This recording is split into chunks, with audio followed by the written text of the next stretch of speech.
Hi, I am Ashwin. Today I am going to show you an amazing opening chess trick which is frequently employed by the legend Bobby Fischer. So this trick is famously known as Fischer Trap. White plays e4, black plays c5, Sicilian Defense, knight to f3, knight to c6, d4, c takes on d4, knight takes on d4, and now g6. And this is accelerated dragon where black aims for this d7 to d5 directly rather than this first d6 and then d5, which is of course the strategic aim for black to free his game.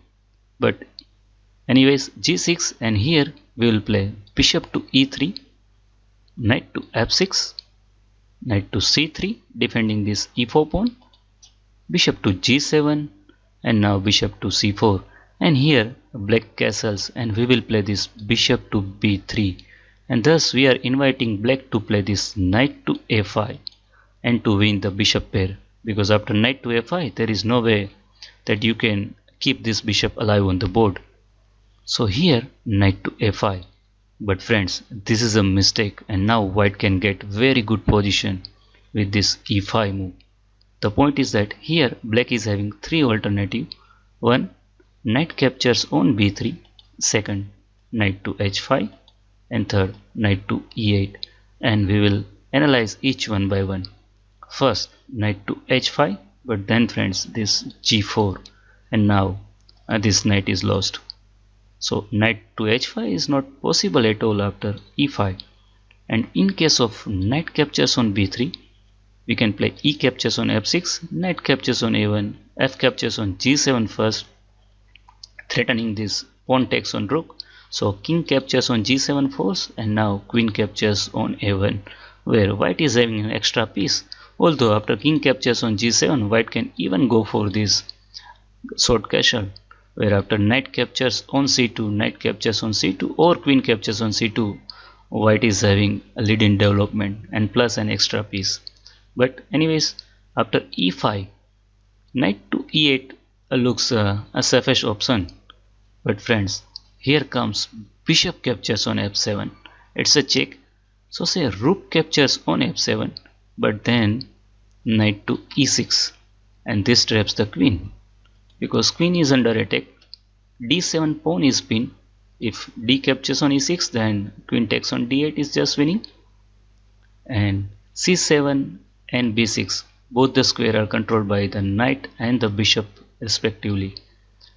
So bishop captures on f7 and rook captures on f7 loses the queen. So what about king captures on f7? But friends, then comes knight to e6 again, and still this queen is trapped. If pawn takes, then queen takes, otherwise queen to c7, then knight captures, queen to b6, then bishop captures. So if you want to keep your queen alive, then you have to play king captures on e6, but this leads to checkmate in 6. Queen to d5 check, into f5 only move.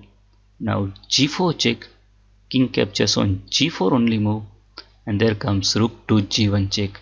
Now if king to f5, but then rook to g5 is checkmate. So say you are moving your king to h5, but friends, then comes this queen to g2, and now I am threatening this queen to h3 checkmate, queen to g4, and queen to a g5 checkmate. And of course you cannot protect all of three in just one move.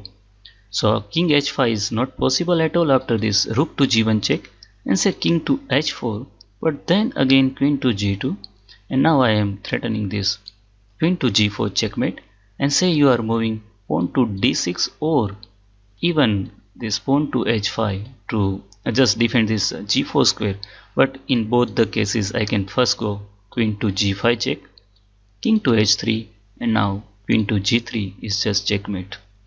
So friends, after bishop to f7, actually white gets very good position, and thus white is winning in all the variation if rook captures or king captures the bishop on f7.